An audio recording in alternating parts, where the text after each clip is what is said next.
como ladrón y no sabrás a qué hora vendré sobre ti.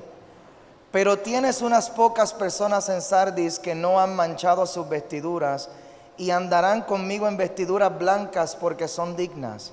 El que venciere será vestido de vestiduras blancas y no borraré su nombre del libro de la vida y confesaré su nombre delante de mi Padre y delante de sus ángeles. El que tiene oído, oiga lo que el Espíritu dice a las iglesias. Santo. Vamos a orar antes de sentarnos. Padre, te damos gracias, Señor, por este día. Te damos gracias, Señor, porque tú eres bueno. Gracias te damos por tener este lugar donde podemos reunirnos, Señor, y aprender de tu palabra y adorarte. Te pedimos, mi Cristo, que seas tú ministrando a través de la predicación y la enseñanza de tu palabra, Señor, y que nos ayudes a aplicar tu palabra en nuestras vidas. Te damos gracias en el nombre poderoso de Jesús. Amén. Amén. Amén. Se pueden sentar. Hoy continuamos este estudio de Apocalipsis y hemos comenzado el estudio de lo que son los mensajes a las 7 iglesias. En Apocalipsis, desde el capítulo 2, comienza el Señor a hablarle al apóstol Juan acerca de estos mensajes que Él envía específicamente a las 7 iglesias. Y según llevamos discutiendo durante las últimas semanas, los mensajes a las 7 iglesias tienen mucha aplicación. Tienen 3 maneras de interpretarlas y quiero aprovechar el tiempo porque hoy vamos a cubrir este capítulo 3 en el nombre de Jesús. Yo espero terminarlo. No lo voy a apurar porque hay muchísimo aquí para nosotros sacar de la palabra para aplicar en nuestras vidas. Según nosotros estudiamos en semanas anteriores, la primera escuela de interpretación de estos mensajes es el nivel horizontal pasado. Nivel horizontal pasado significa que es horizontal, así que de lado es un análisis de la historia acerca del pasado. Y estudiamos cuando nosotros leemos las historias de estos textos, cuando nosotros leemos estos mensajes acerca de las iglesias, esta primera escuela lo que nos propone es que nosotros debemos mirar este texto y evaluarlo según el contexto histórico en su sentido literal. Así que horizontalmente nosotros vamos a tirar una línea de tiempo y nosotros vamos a mirar hacia el pasado. Por eso es horizontal pasado. ¿Por qué? Porque esto ya pasó. Esto ya pasó. Fueron iglesias que fueron reales, por eso se les nombra. Fueron iglesias reales que vivieron en tiempos reales. Y esta escuela de interpretación lo que hace es interpretar literalmente este mensaje según la iglesia a la cual fue enviada. Sardis fue una ciudad próspera sobre una colina. Fue una ciudad próspera. Se confiaron de su posición estratégica para la guerra. Mira esto, encontré un detalle interesante acerca de esta ciudad. Se confiaron de su posición estratégica para la guerra y no fortificaron un lado de la ciudad. Hay veces que nosotros hacemos esto, ¿verdad? Reforzamos algunas áreas de nuestras vidas, pero tenemos algunas áreas débiles en nuestras vidas. Algunas áreas que no hemos fortificado, algunas áreas que no hemos fortalecido todavía. No fortificaron. Y por ese lugar fue por donde entró Ciro el Grande y tomó la ciudad. Fue tomada sorpresivamente de nuevo en el 218 a.C. por Antíoco el Grande. Y a lo mejor por eso aparece en el versículo 2 que dice, sé vigilante. En el versículo 2 de allí de Apocalipsis dice, sé vigilante. Y afirma las otras cosas que están para morir. Porque no he hallado tus obras perfectas delante de Dios. Sé vigilante, tú tienes que vigilar, tú tienes que vigilar, tú tienes que estar pendiente de las diferentes áreas en tu vida, tú tienes que estar pendiente de qué áreas a lo mejor estás descuidando, qué puertas a lo mejor estás dejando abiertas. Y esas son las áreas que necesitamos fortificar, porque es posible que nosotros tengamos mucho éxito en algunas áreas de nuestras vidas, pero descuidos en otras. A lo mejor económicamente yo soy un éxito, yo estoy declarando esa palabra sobre mi vida en el nombre de Jesús. Atravesando diversos procesos en el momento. Pero a lo mejor, por ejemplo, y declarando en fe, que soy sumamente exitoso económicamente, pero a lo mejor de acuerdo a mis relaciones, pues soy un fracaso.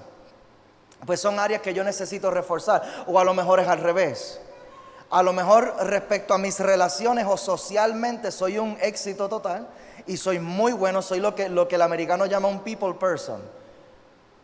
que somos excelentes relacionándonos con las personas, pero a lo mejor respecto a mis finanzas, pues soy un fracaso total.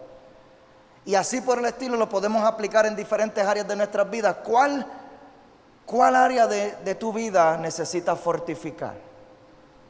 Siento preguntarte. ¿Qué área de tu vida necesitas fortificar? A lo mejor es el área de tus tentaciones,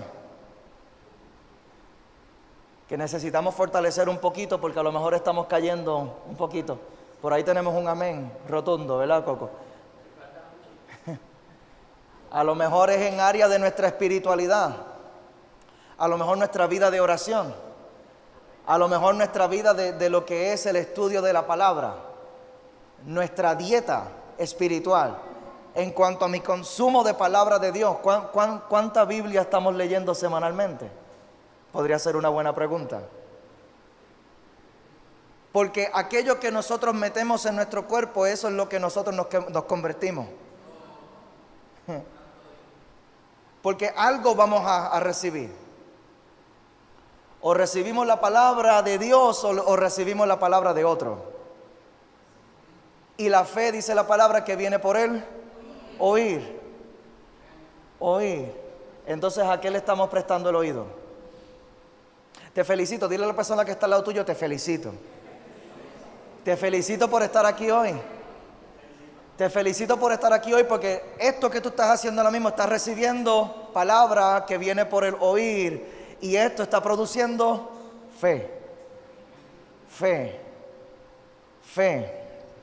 En el 17 después de Cristo, esta ciudad fue destruida por un terremoto. Fue reconstruida en el año 27, o sea, 10 años después, fue reconstruida por el emperador Tiberio. Predominaba el culto a Ceres, la madre de las dioses. Estamos hablando de ciudades que operaban bajo el imperio romano. Fueron establecidas primeramente por Grecia. Y tanto Grecia como Roma eran politeístas, adoraban diferentes dioses y tenían sus templos para esos diferentes dioses. Y en el caso de esta iglesia había un templo a Ceres, la madre de los dioses. Me voy a abstener de comentarios. Los ciudadanos de este lugar tenían fama de ser arrogantes. Para el tiempo del apóstol Juan, Sardis estaba decayendo. O sea, la ciudad de Sardis, a causa de los terremotos, a causa de la inestabilidad comercial, a causa de la inestabilidad económica, estaba decayendo. Y así como la ciudad estaba decayendo, lamentablemente la iglesia de Sardis también estaba decayendo. Ese fue el nivel horizontal pasado, que básicamente analiza las cosas en su sentido literal, aunque sí pudimos sacar algunas aplicaciones que podemos también traer a nuestras vidas. La segunda escuela de interpretación es nivel vertical histórico.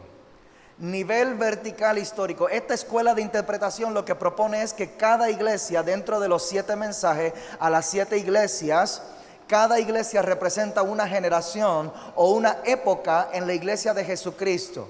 Así que esta interpretación tiene una aplicación profética, porque el apóstol Juan no sabía cuáles eran las próximas iglesias que se iban a levantar, o mejor dicho, cuáles iban a ser las condiciones de las próximas iglesias durante las próximas generaciones de la historia. Así que, según esta escuela de interpretación, los estudiosos proponen que esta iglesia representa la época de la Reforma, entre el año 1517 al año 1800 después de Cristo. Así que estamos hablando aquí de la Reforma Protestante. Estamos hablando para el tiempo de Martín Lutero, cuando Martín Lutero trajo la Reforma Protestante, y los estudiosos entienden que después de esto las condiciones de la iglesia se parecen a lo que estamos leyendo aquí. Esto porque la Biblia se llevó al centro de la iglesia, y aquellos que hemos estudiado años 1517 hasta el 1800, 1517 después de Cristo hasta el 1800, tiempo de la Reforma Protestante. ¿Y por qué se parece a esta iglesia? Porque la Biblia durante la Reforma Protestante se llevó al centro de la iglesia, y esa era la idea principal de Martín Lutero cuando él propuso su tesis. Él propuso su reforma y era básicamente que la iglesia estaba llevando a cabo unas prácticas que no necesariamente eran bíblicas.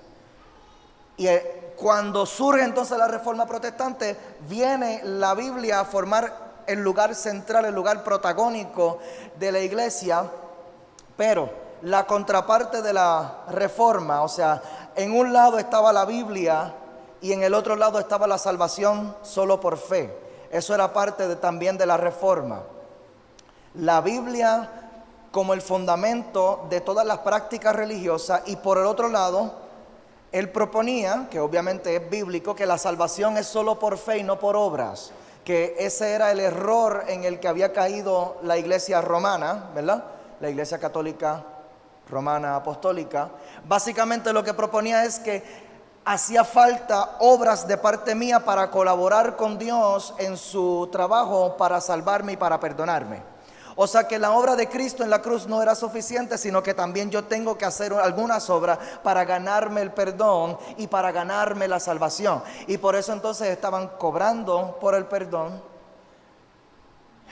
Santo, así mismo.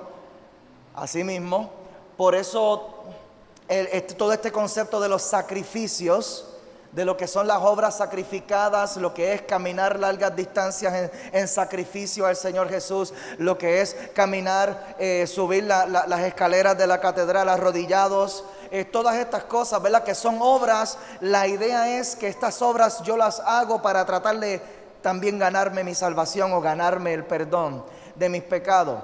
Y eso le resta el poder a la cruz de Cristo, porque el sacrificio en la cruz de Cristo es suficiente. Alguien que diga conmigo: es suficiente.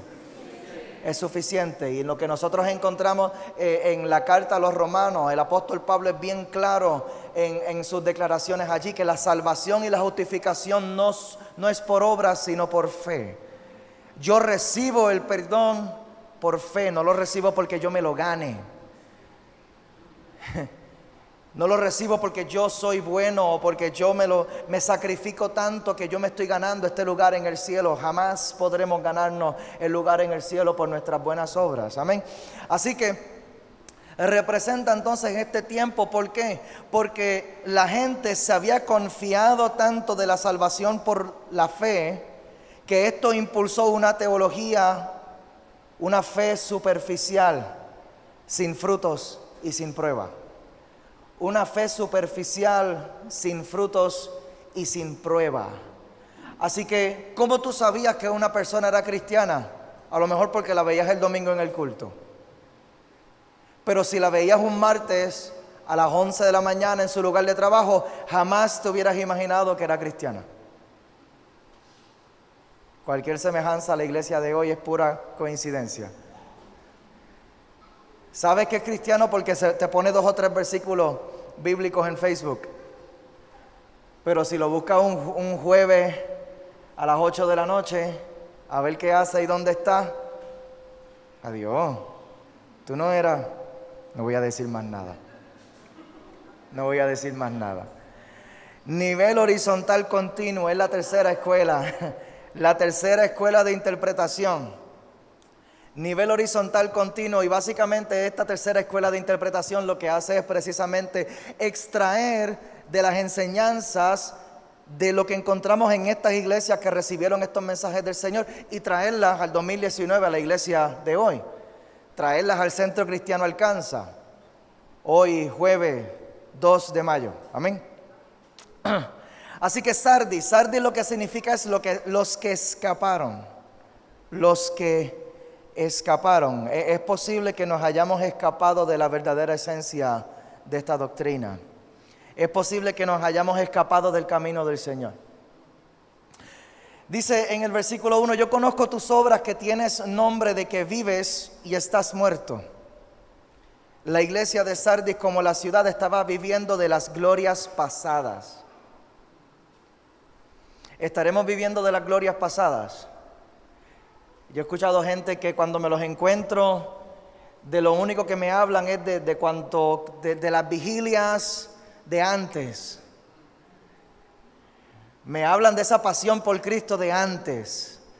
Me hablan de esos ministerios en los cuales colaboraban antes, de esas obras que hacían antes, cuando antes se metían en los residenciales, cuando antes le llevaban comida a los pobres, cuando antes oraban por los enfermos, cuando antes se involucraban con el ministerio de jóvenes, cuando antes. Estaremos nosotros viviendo del antes, de las glorias pasadas. Sus obras no eran reconocidas como llenas de fe y de amor, sino como rutinarias y carentes de vida. Obras rutinarias. Pues voy al culto el domingo porque ya estoy acostumbrado. Abro la Biblia de vez en cuando porque es costumbre. Pongo alguna musiquita cristiana porque es costumbre, pero ya no estoy viviendo esto con una pasión real. Era una iglesia pacífica. Pero encontré algo bien interesante en los estudios bíblicos que estaba haciendo. Era una iglesia pacífica, pero era la paz como la paz de los cementerios. Tú entras a un cementerio y hay cierta paz porque hay silencio, pero es una paz muerta. Aquí falta vida, aquí falta avivamiento, aleluya. Falta calor, falta amor, falta pasión. En el versículo 3 dice: acuérdate pues de lo que has recibido y oído, y guárdalo, y arrepiéntete, pues si no velas, vuelve otra vez. Obviamente porque esto era una ciudad que tenía áreas descuidadas dentro de sus murallas. Si no velas, vendré sobre ti como ladrón, y no sabrás a qué hora vendré sobre ti. Lo que le señala a Cristo, la falta de arrepentimiento. Vela. ¿Qué fue lo que recibiste de Dios? ¿Qué fue lo que recibiste de Dios? Una invitación a un culto. ¿Qué fue lo que recibiste de Dios? ¿Una invitación a un culto o una invitación a una relación de pacto con Él? Estos son enseñanzas para ponernos a pensar. Realmente, ¿por qué estamos haciendo lo que estamos haciendo? ¿Por qué estamos haciendo lo que estamos haciendo? Cristo extiende su misericordia, porque así como en la iglesia de hoy, a esta iglesia tenía mucha actividad, pero tenía poco arrepentimiento. A nosotros nos gustan las iglesias así. Las iglesias con mucho congreso, las iglesias con mucho desayuno de mujeres. A nosotros también, por si acaso. A nosotros nos gusta mucho la iglesia así. Pero es necesario que hagamos esto sin dejar de hacer lo otro. La verdadera esencia del evangelio no son los congresos, las conferencias, las charlas, los retiros, los desayunos, las cenas, los compartir, los días familiares. La verdadera esencia del evangelio es el arrepentimiento. Es el arrepentimiento. Cristo entonces le extiende su misericordia, pero con una advertencia. Le hace un llamado, le dice: sé vigilante, sé vigilante. Y esa palabra vigilante en el original lenguaje en el que se escribió, porque obviamente no se escribió en español, la Biblia. El Nuevo Testamento se escribió principalmente en griego, y esa es la palabra griega egeiro. No la tienen que repetir, pero lo que significa es despertar, levantar. Así que cuando Jesús le está diciendo a esta iglesia de Sardis que sea vigilante, le está diciendo: despierta, levántate, despierta del lugar en donde te has dormido, despierta del lugar en donde te has descuidado, despierta, levántate. Levanta esas murallas. En el versículo 4 le dice: pero tienes unas pocas personas en Sardis que no han manchado sus vestiduras y andarán conmigo en vestiduras blancas porque son dignas. El que venciere será vestido de vestiduras blancas. Y aquí vamos a llegar a una parte que es fundamental y esencial que la discutamos. Dice: el que venciere, en el versículo 5, el que venciere será vestido de vestiduras blancas, y no borraré su nombre del libro de la vida. No borraré su nombre del libro de la vida y confesaré su nombre delante de mi Padre y delante de sus ángeles. El que tiene oído, oiga lo que el Espíritu dice a las iglesias. Y voy a cerrar el estudio de esta iglesia. Me faltan 2 iglesias. Voy a llegar hasta donde llegue, ¿no? Hoy no nos vamos a extender más del horario. Pero este es un tema que ha sido debatido a través de la historia de la iglesia. ¿Se pierde o no se pierde la salvación? ¿Se pierde o no se pierde la salvación? Después que yo estoy en Cristo, después que yo hago una declaración de fe, después que yo a lo mejor pasé adelante en un llamado, o a lo mejor había un predicador aquí adelante y te preguntó, ¿quién quiere aceptar al Señor hoy? Jesucristo como su Salvador y sellar su vida eterna y recibir perdón de pecado. Y a lo mejor tú levantaste tu mano en algún momento y tú dijiste, yo le entrego mi vida al Señor hoy. A lo mejor hiciste una oración bien bonita para aceptar a Jesucristo como tu Señor y Salvador. Y entonces el problema es que esto es un debate bien grande que muchos predicadores se han apoyado para manipular a la iglesia, para mantener a la iglesia asustada, congregándose no por amor, sino por temor. Porque si yo dejo de congregarme, es capaz que yo pierda mi salvación. Orando no porque yo quiero tener relación con Cristo, sino por temor a alejarme de Cristo. Y es capaz que si Cristo venga hoy y yo no he orado, es capaz que yo me quede. Así que yo necesito presentarme delante de Dios hoy, porque es que yo no quiero quedarme en el rapto, yo no quiero quedarme en la gran tribulación, yo no quiero quedarme ofrendando, no porque reconocen el principio de siembra y cosecha, no porque honren la palabra de Dios y quieran obedecerle, sino que es capaz que si yo no llevo mi diezmo, es capaz que Cristo a mí me juzgue en el día final y es capaz que yo pierda mi salvación. Y a través de la historia han habido demasiados predicadores que han señalado a la iglesia y han mantenido a la iglesia viniendo semana tras semana, pero no por amor, sino por temor.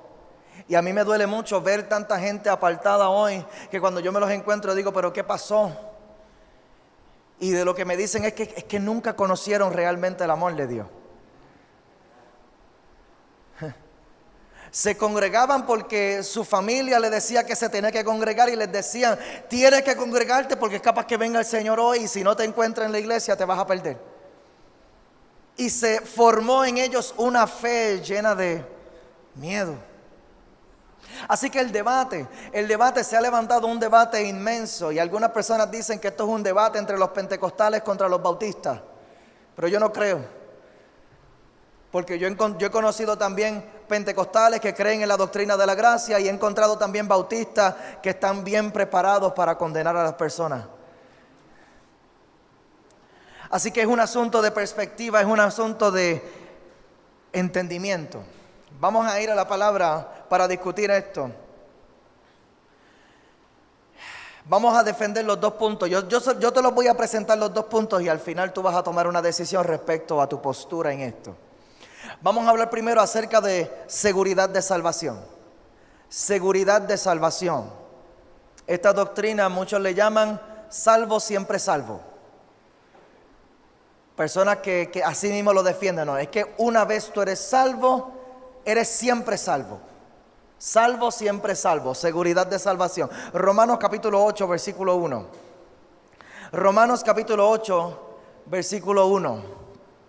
Dice: ahora pues, ninguna condenación hay para los que están en Cristo Jesús, los que no andan conforme a la carne, sino conforme al Espíritu. Ahí dice, no hay condenación, no hay condenación, no hay condenación. ¿Para quién? Para los que están en Cristo Jesús. Lo que propone este versículo, Romanos 8:1. Romanos 8:1. Lo que propone esto es que una vez tú estás en Cristo, tú eres libre de toda condenación. Así que en el día del juicio tú no puedes ser condenado. Eso es lo que está proponiendo aquí el apóstol Pablo en esta carta. Abunda más sobre esto en el versículo 37 de Romanos 8. Ese mismo capítulo 8 de Romanos, versículo 37. Dice, antes en todas estas cosas somos más que vencedores por medio de aquel que nos amó. Este versículo a nosotros nos encanta predicarlo, ¿verdad? Para los que son de visita, hoy estamos en estudio bíblico, hoy no vine a predicar, aunque a veces me dan ganas de predicar, pero el domingo sí predicamos fuerte y con pasión. Hoy venimos a escudriñar la palabra. Hoy el estilo es diferente. Hoy no estoy delante de ti como evangelista, hoy estoy delante de ti como maestro. Amén. Amén. En todas estas cosas somos más que vencedores por medio de aquel que nos amó, por lo cual estoy seguro que ni la muerte, ni la vida, ni ángeles, ni principados, ni potestades, ni lo presente, ni lo porvenir, que eso está bastante inclusivo, ni lo alto, ni lo profundo, ni ninguna otra cosa creada nos podrá separar del amor de Dios que es en Cristo Jesús, Señor nuestro. Aleluya. Ninguna cosa creada. O sea, por si acaso se me quedó algo sin mencionar. Por si acaso se me queda algo sin mencionar. Ni ninguna otra cosa creada nos podrá separar del amor de Dios que es en Cristo Jesús, Señor nuestro. Así que el amor de Dios es sobre ti en tu mejor día. El amor de Dios es sobre ti en tu peor día también. Eso a mí me da mucho consuelo. Eso a mí me da mucha esperanza. Eso me provoca a mí un sentimiento de mucho amor. Amén. Mucho agradecimiento, seguridad de salvación. Ahora vamos a hablar un poquito sobre la inseguridad de salvación. Hay muchos otros versículos, ¿verdad?, que les puedo traer acerca de cada una de las posturas, pero nos quedamos hasta mañana. No me quiero quedar hasta mañana con esto. Vamos a hablar acerca de la inseguridad de salvación. Inseguridad de salvación. Algunos de los versículos que utilizan los que defienden esta postura. Yo se los voy a traer y los vamos a mirar por encima para que podamos evaluarlo. Segunda de Pedro capítulo 2, versículo 20. Segunda de Pedro 2, 20. Para los que están tomando nota. Y esto es excelente, estas clases son excelentes para tomar nota. Dice, ciertamente si habiéndose ellos escapado de las contaminaciones del mundo por el conocimiento del Señor y Salvador Jesucristo, enredándose otra vez en ellas son vencidos, su postrer estado viene a ser peor que el primero. Su postrer estado viene a ser peor que el primero. Si hacemos ¿qué? Si nos enredamos en aquellas cosas que son contaminaciones. O sea que si un cristiano decide volver atrás. Si un cristiano decide volver atrás y vuelve a enredarse con las cosas que antes lo contaminaban y por ende entonces vuelve a contaminarse, ¿verdad? Mira lo que dice aquí. Dice que su postrer estado viene a ser peor que el primero. Su postrer estado, porque mejor les hubiera sido no haber conocido el camino de la justicia, que después de haberlo conocido, volverse atrás del santo mandamiento que les fue dado. Pero les ha acontecido lo del verdadero proverbio: el perro vuelve a su vómito. Esto lo dice la Biblia, esto no es un versículo del pastor Héctor. Dice, el perro vuelve a su vómito y la puerca lavada a revolcarse en el cieno. Y algunos de los que promueven entonces la doctrina de que se puede perder la salvación utilizan versículos como este para decir que cuando habla del estado postrer que viene a ser peor que el primero, está hablando entonces del estado final del juicio. Pero yo no encontré ninguna referencia allí a la eternidad. Cuando tengas oportunidad puedes volver a leer el versículo y lo puedes escudriñar. Pero habla del postrer estado de esa persona. O sea que había un estado de esa persona antes de Cristo. Y entonces lo que está diciendo es que si un cristiano vuelve atrás, su estado después de volver atrás viene a ser peor que el que tenía antes. Y esto lamentablemente yo lo he visto muchas veces también. Una persona que antes de Cristo tenía unas cuantas ataduras y estaba perdido en algunas áreas de su vida, empieza en los caminos del Señor y en algún momento decide volver atrás. Y cuando me vuelvo a encontrar con esa persona, oye, hace tiempo que no te veo en la iglesia, ¿qué pasó? Y lo que me cuenta es un jeguero de cosas que... Ahí es que nosotros vemos el cumplimiento de este pasaje. Es que el postrer estado viene a ser peor que el primero. O sea, las cosas vienen a ser peor que antes de Cristo. O sea, antes de Cristo yo estaba perdido, vine a Cristo y volví atrás, y después de volver atrás estoy requete perdido. Si antes yo tenía depresiones, ahora tengo requete depresiones. Si antes yo tenía ansiedades, ahora tengo requete ansiedades. Si antes yo tenía escasez, ahora estoy en la prángara, en la pelambrera. Si antes estaba mal, ahora estoy peor. Si antes estaba perdido en inmoralidad sexual, después, ¿quieres saber?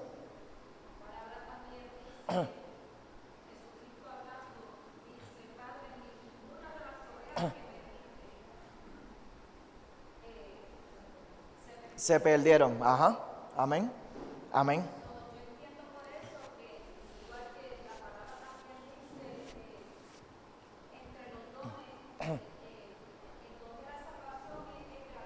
Es un don.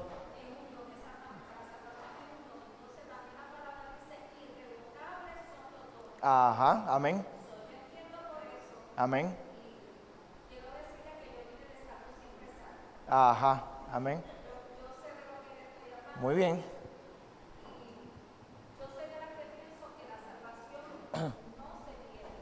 Amén.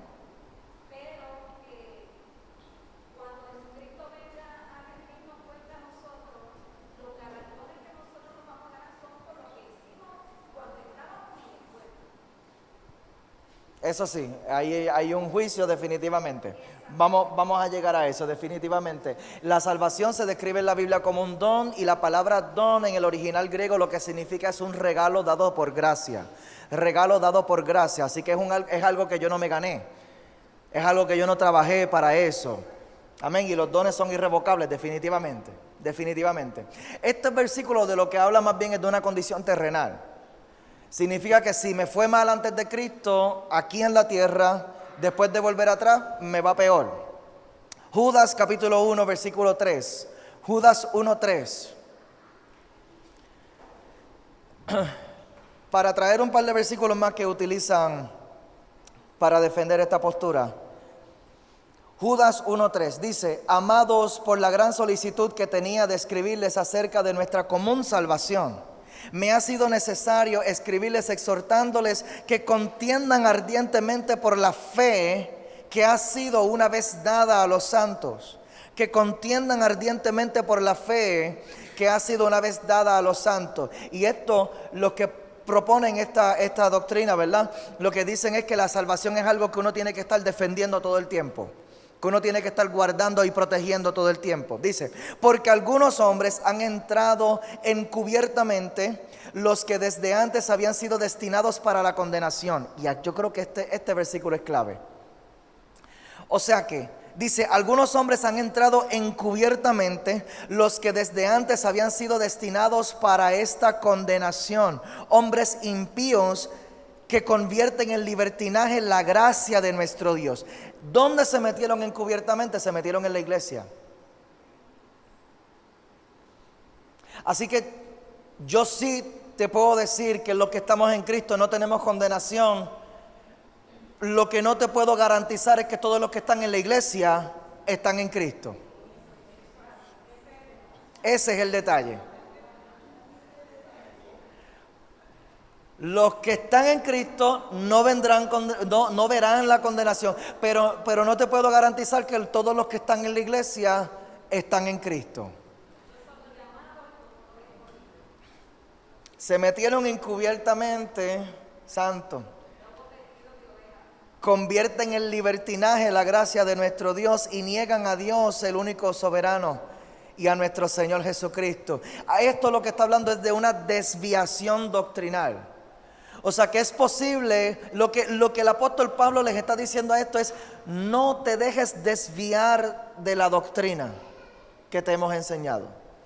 Porque se va a meter gente en la iglesia y se mete gente en la iglesia, se ha metido gente en la iglesia y se van a meter gente en la iglesia que van a tratar de desviar la doctrina, que van a tratar de convertir la gracia en libertinaje, que van a tratar de decirte esto no es nada y te van a invitar a sitios que tú sabes en tu corazón que tú no deberías ir, a hacer cosas que tú sabes en tu corazón que tú no deberías hacer, a escuchar cosas que tú sabes en tu corazón que no deberías escuchar. Una desviación. Y te van a decir, eso no es nada, porque es que nosotros no estamos bajo la ley, estamos bajo la gracia. Bajo la gracia el Señor nos perdona. No te preocupes. No te preocupes. La gracia no es licencia para pecar. Amén. Mas no todo me conviene. Santo. Filipenses capítulo 2, versículo 12.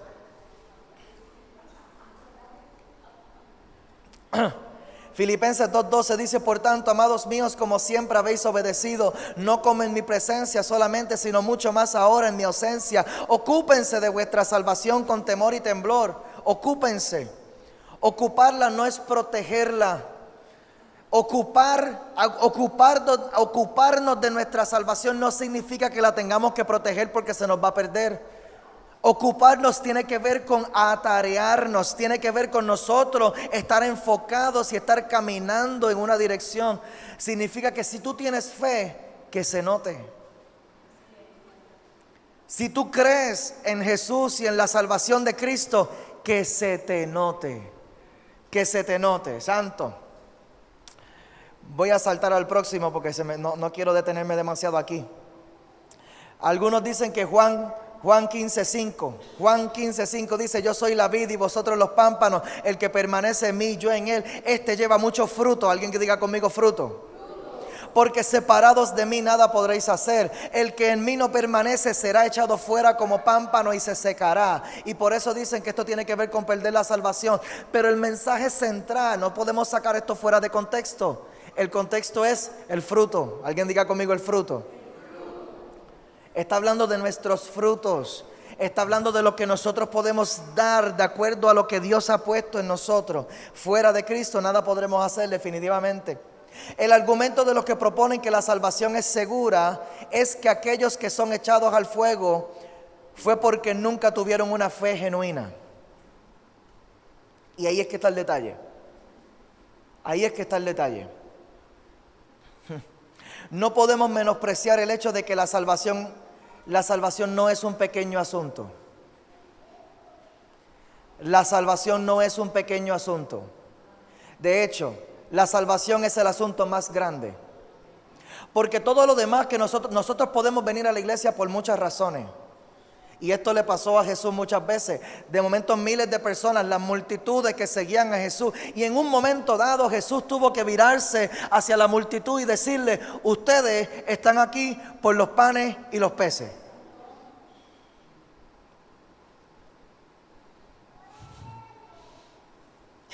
Y ese día se le fueron, las multitudes se le fueron. Esas son cosas que vacían la iglesia. Te deja la gente de venir. ¿Por qué? ¿Pero por qué?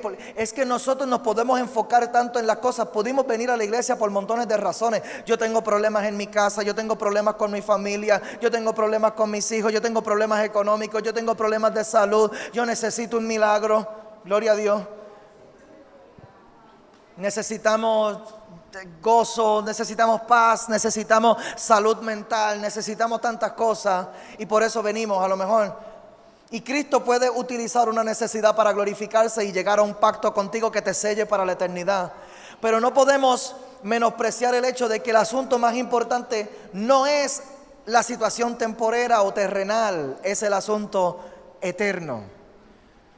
Mi problema más grande en la vida nunca va a ser algo que ocurra aquí en la tierra. ¿Por qué? Porque todo lo que nace aquí, muere aquí.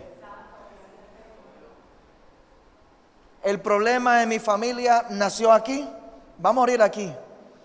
Yo no me lo voy a llevar el día en que yo me muera. Los problemas económicos nacen aquí, mueren aquí. Porque ni las riquezas ni la escasez, no me voy a llevar nada para el cielo conmigo. Los problemas emocionales, los problemas, todas las situaciones que nosotros podamos tener, las necesidades que podamos tener aquí, son de aquí, son terrenales. Todo lo que nace aquí muere aquí. Mi problema más grande siempre va a ser el problema de mi eternidad. ¿Qué va a ser de mí el día en que yo muera? El asunto de la salvación no es un asunto pequeño y por ende la fe no es un asunto pequeño. No es un asunto pequeño. La fe entonces será probada para certificar si es genuina. Y aquí es que está el detalle. Aquí es que está el detalle. La fe va a ser probada para ver si es genuina o si es fingida. Para ver si yo estoy aquí por una necesidad terrenal o si yo estoy aquí realmente por un pacto con el Señor. Ahí es que va a ser la prueba. Ahí es que va a ser la prueba. Lo que significa entonces este versículo que no borraré sus nombres del libro de la vida. No borraré sus nombres del libro de la vida. Lo que significa es que los nombres que permanecen en el libro son los nombres de los verdaderos discípulos. Son los nombres de los verdaderos discípulos. ¿Podemos profundizar un chispito más aquí? Hay una diferencia. En la Biblia habla de los nombres escritos o los nombres inscritos, pero también habla de los sellados. ¿Alguien que diga conmigo sellado? Hay una diferencia entre lo que está escrito y lo que está sellado. Escrito lo encontramos en Apocalipsis, capítulo 20, versículo 15, dice, Apocalipsis 20, 15. Y el que no se halló inscrito en el libro de la vida fue lanzado al lago de fuego. Apocalipsis 20:15. El que no se halló inscrito en el libro de la vida fue lanzado al lago de fuego. Y esto es un concepto que viene desde el Antiguo Testamento en el libro del profeta Daniel. En Daniel capítulo 12, versículo 1. Daniel 12:1 dice: en aquel tiempo se levantará Miguel, el gran príncipe que está de parte de los hijos de tu pueblo, y será tiempo de angustia, cual nunca fue desde que hubo gente hasta entonces. Pero en aquel tiempo será libertado tu pueblo, todos los que se hallen inscritos en el libro. Inscritos. Alguien que diga conmigo: estoy inscrito. Y muchos de los que duermen en el polvo de la tierra serán despertados, unos para vida eterna y otros para vergüenza y confusión perpetua. Efesios capítulo 4, versículo 30. Efesios 4:30 habla entonces de lo que es sellado. Hablamos de que es posible que sea escrito, ahora vamos a hablar de que es posible que seamos sellados. Efesios 4:30 dice: y no contristéis al Espíritu Santo de Dios, con el cual fuisteis sellados para el día de la redención. No contristéis, no lo entristezcas. O sea que nosotros hemos recibido un Espíritu Santo desde el día en que yo levanté mi mano y yo hice una oración, porque dice la palabra que con el corazón se cree para justicia, mas con la boca se confiesa para salvación. Así que en el momento en que yo hice esa oración y yo confesé que Jesucristo es mi Señor y mi Salvador, ese momento dice la palabra que yo recibí entonces esta salvación. Mi nombre quedó inscrito en el libro de la vida y dice la palabra que he recibido un Espíritu Santo, y el propósito del Espíritu Santo es ayudarnos a vivir conforme a la voluntad de Dios, fortalecernos, impulsarnos, activar los dones y los talentos que Dios ha puesto en nosotros. Y dice aquí en Efesios capítulo 4 versículo 30 que es poderoso el Espíritu Santo para sellarnos para el día de nuestra redención. Y una vez una cosa es sellada, no puede ser abierta nuevamente. Una vez una cosa es sellada, no puede ser roto ese sello. Solamente hay uno que puede abrir los sellos, y vamos a llegar a eso en el estudio de Apocalipsis también. Así que ¿en dónde es que nosotros tenemos seguridad? ¿En dónde es que nosotros tenemos seguridad? Nosotros tenemos que hacernos esta pregunta bien sinceramente. Porque en Mateo capítulo 7, aquí está Jesús hablando. En el final del Sermón del Monte. Mateo 7:21. Jesús dice, no todo el que dice Señor, Señor, entrará en el reino de los cielos, sino el que hace la voluntad de mi Padre que está en los cielos. Muchos me dirán en aquel día, y ahí está haciendo referencia al día del juicio. Muchos me dirán en aquel día, Señor, Señor, no profetizamos en tu nombre, y en tu nombre echamos fuera demonios, y en tu nombre hicimos muchos milagros. Y entonces les declararé, nunca les conocí, apártanse de mí, hacedores de maldad. Es posible que estemos en la iglesia. Es posible que estemos en una atmósfera de gloria y los dones que hemos recibido, que son espirituales de Dios, se han activado. Incluso es posible que Dios, por su gracia y su misericordia, nos use para bendecir, para liberar, incluso para romper las cadenas de gente atada. Posiblemente hasta para sanar gente. El detalle es, ¿estamos en Cristo o no estamos en Cristo? ¿Cómo yo lo sé? Porque dice que no hay condenación para los que están en Cristo. ¿Cómo yo voy a saber si yo realmente estoy en Cristo? Lo dice por aquí en el versículo, dice, no hay condenación para los que están en Cristo, los que andan no conforme a la carne, sino conforme al Espíritu. No conforme a la carne, sino conforme al Espíritu. Jesús en Mateo 7 dice, sino el que hace la voluntad de mi Padre que está en los cielos. Estos son los que realmente están en Cristo. Entonces, ¿cómo es que Cristo certifica esto? Poniéndonos en situaciones en las que hacer la voluntad del Padre no va a ser fácil. Ahí es que está la prueba. Poniéndonos en situaciones en las que hacer la voluntad del Padre no va a ser fácil. Esa es la prueba. Hiciste una oración, levantaste tu mano, a lo mejor pasaste adelante un llamado, a lo mejor alguien oró por ti, a lo mejor tú recibiste al Señor y tú declaraste que Jesucristo es tu Señor. Ahí comienza una prueba. Para ver si realmente tú estás seguro de eso. Para ver si tu fe es genuina, a ver si tu fe es real o si fue algo que tú hiciste emocionalmente.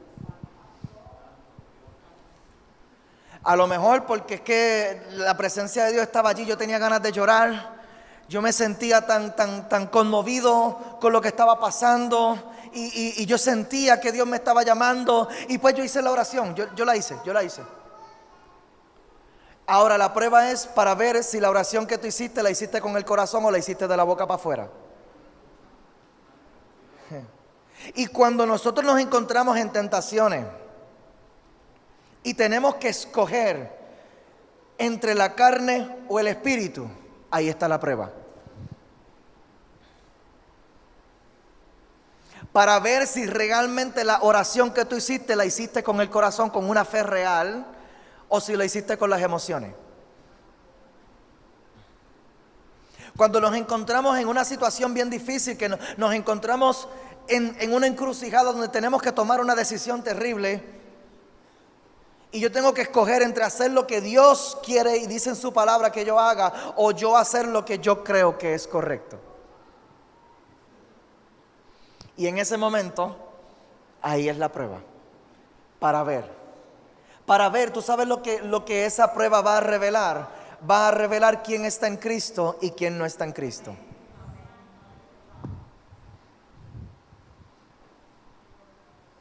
¿Quién está en Cristo y quién no está en Cristo?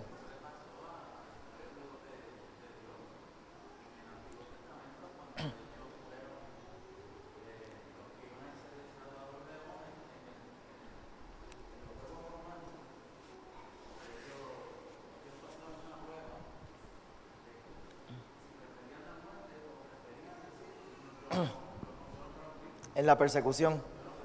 Ajá. O la fe o la muerte.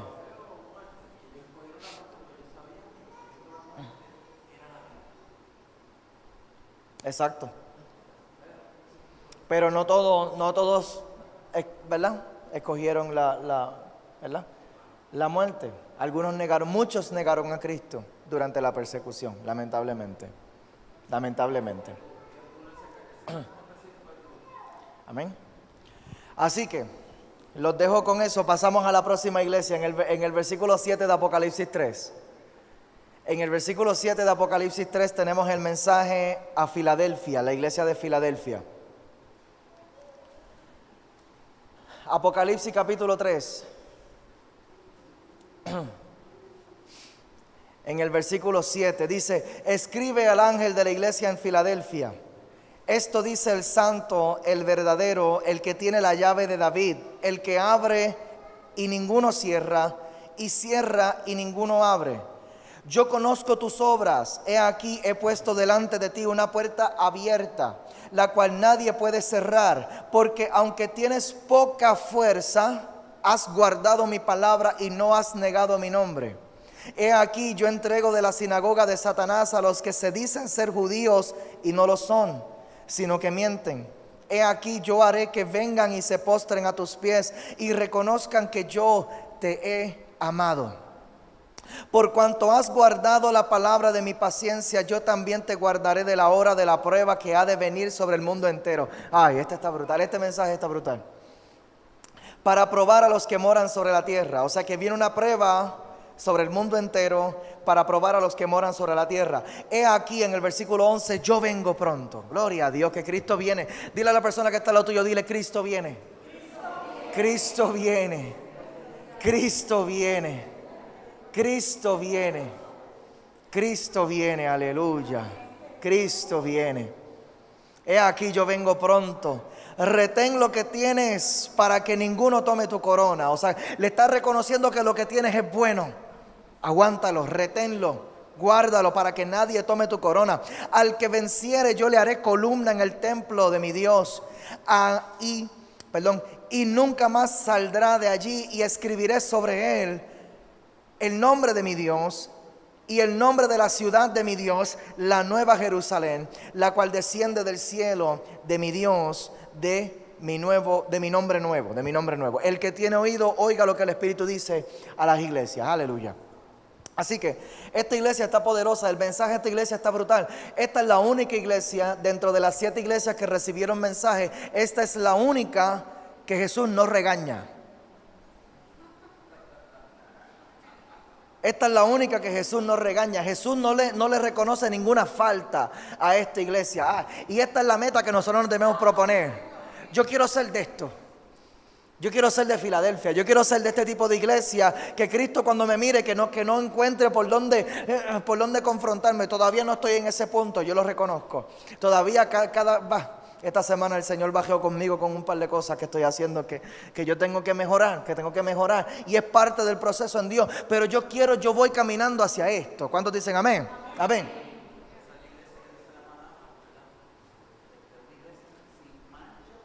Limpia y sin mancha y sin arruga, amén, exactamente.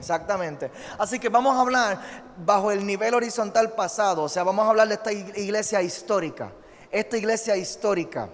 Filadelfia. El nombre fue puesto por Eumenes, no voy a entrar en mucho detalle en esto, pero este hombre Eumenes fue rey de Pérgamo y hablamos de esa iglesia también. Le dio el nombre que lo que significa es afecto fraternal. Filadelfia lo que significa es afecto fraternal. Y entonces le dio el nombre afecto fraternal porque su hermano fundó la ciudad de Filadelfia. Y este hermano Atalón fue muy leal a él, y a causa de la lealtad de esa relación tenían un afecto fraternal, y por eso le puso a la ciudad que tomó su hermano, le puso Filadelfia. Filadelfia está en una zona con valles sumamente fértiles y tenía su acrópolis, o sea, su capital o su área metropolitana, sobre un triple montículo. O sea, que la tenía en un lugar estratégico en lo alto, y alrededor de la metrópolis, habían valles fértiles. Esto era un lugar hermoso, tenía que haber sido un lugar sumamente hermoso. Su distribución de terreno y fertilidad la hizo muy estratégica para la difusión de la cultura, tanto griega como del Evangelio.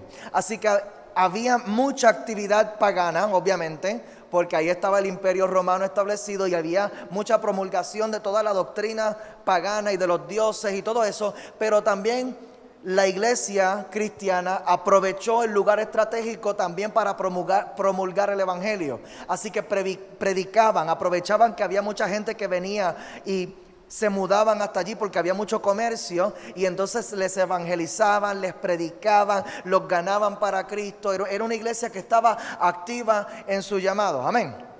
Así que posiblemente por el lugar estratégico en donde se encontraba esta ciudad, posiblemente por eso es que en el versículo 8 dice: he puesto delante de ti una puerta abierta.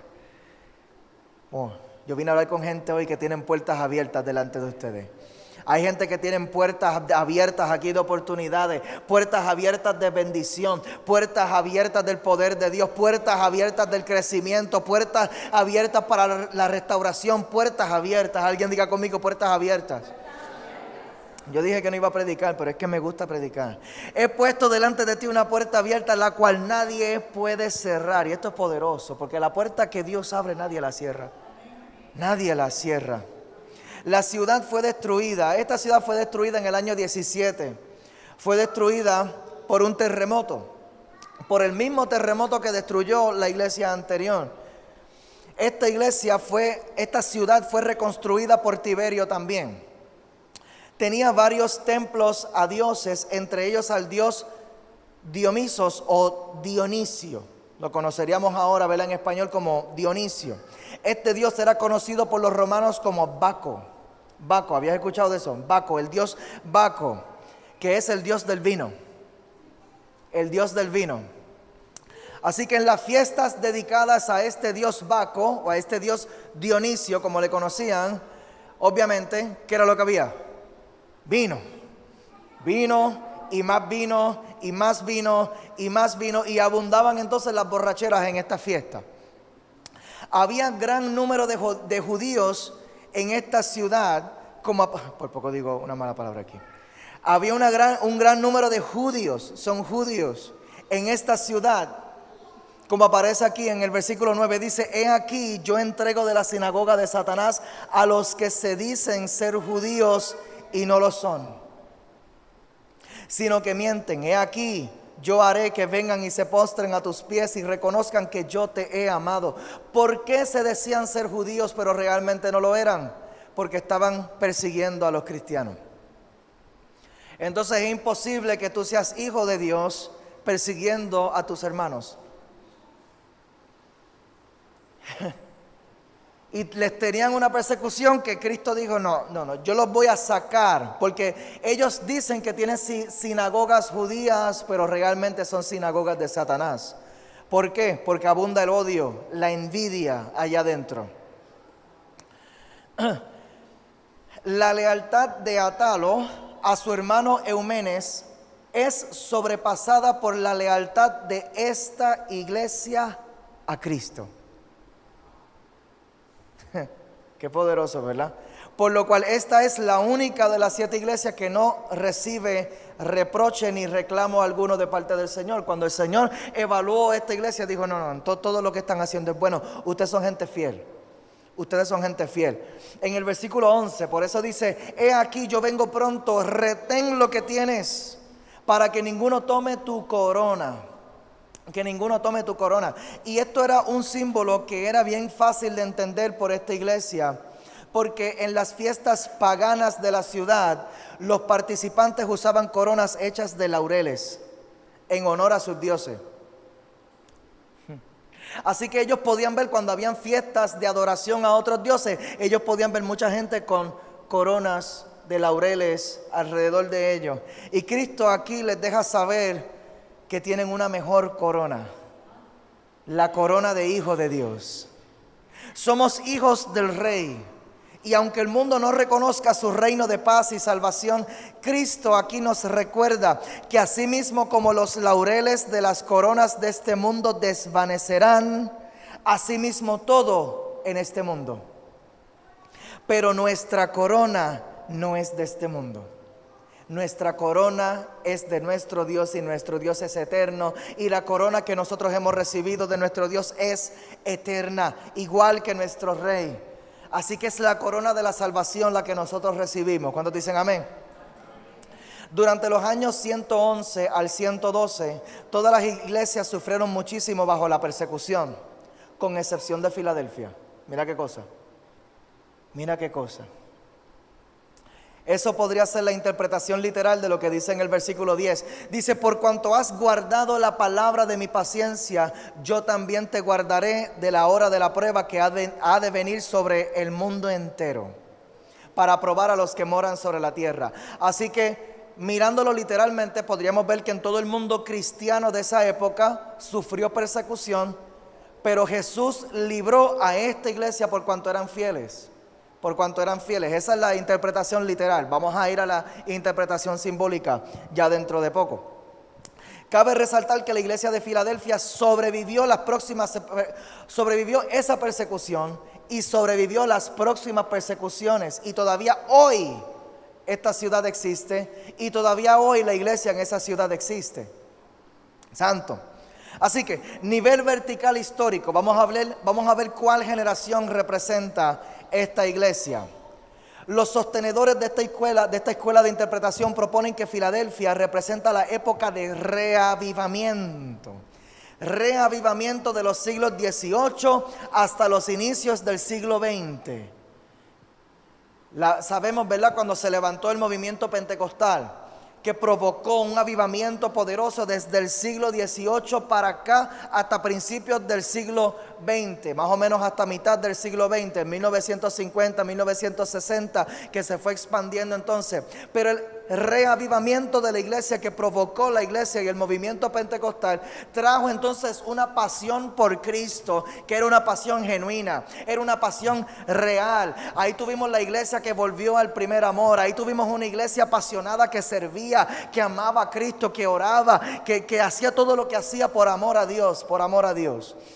Levantaron también fundaciones y organizaciones misioneras, se tiraron a las calles a predicar y por ahí todavía vemos muchísimo, ¿verdad?, del movimiento que salen a las calles a predicar y a dejarle saber a la gente que hay buenas noticias de salvación. ¿Cuántos dicen amén? Ahora, nivel horizontal continuo. Vamos a ver entonces, continuo lo que significa es que las enseñanzas que encontramos en aquella iglesia aplican continuamente, así que las podemos aplicar a la iglesia de hoy. En el versículo 7 dice, escribe al ángel de la iglesia en Filadelfia. Esto dice el santo, el verdadero, el que tiene la llave de David, el que abre y ninguno cierra, y cierra y ninguno abre. Y eso hace referencia a Isaías capítulo 22, para los que están apuntando. Isaías 22, versículo 22. Isaías 22, versículo 22. Dice, y pondré la llave de la casa de David sobre su hombro. Y abrirá y nadie cerrará. Cerrará y nadie abrirá. Y esto es cumplimiento profético en Cristo. Amén. Cumplimiento profético en Cristo de la profecía del Antiguo Testamento del profeta Isaías. La alabanza que le hace el Señor a esta iglesia de Filadelfia. En el versículo 8 dice, yo conozco tus obras. He aquí he puesto delante de ti una puerta abierta, la cual nadie puede cerrar, porque aunque tienes poca fuerza, has guardado mi palabra. Aunque tienes poca fuerza, has guardado mi palabra y no has negado mi nombre. Así que reconoce las obras de esta iglesia como obras admirables. Aunque tienes poca fuerza, lo que estás haciendo, lo estás haciendo bien. Yo creo que alguien necesitaba escuchar esa palabra hoy. Aunque tienes pocas fuerzas, lo que estás haciendo, lo estás haciendo bien. Lo que estás haciendo, lo estás haciendo bien. La contradicción es que tenía pocas fuerzas, ¿verdad?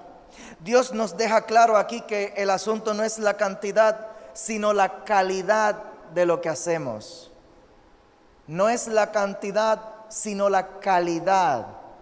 Eso es lo que cuenta delante de los ojos del Señor. Amén.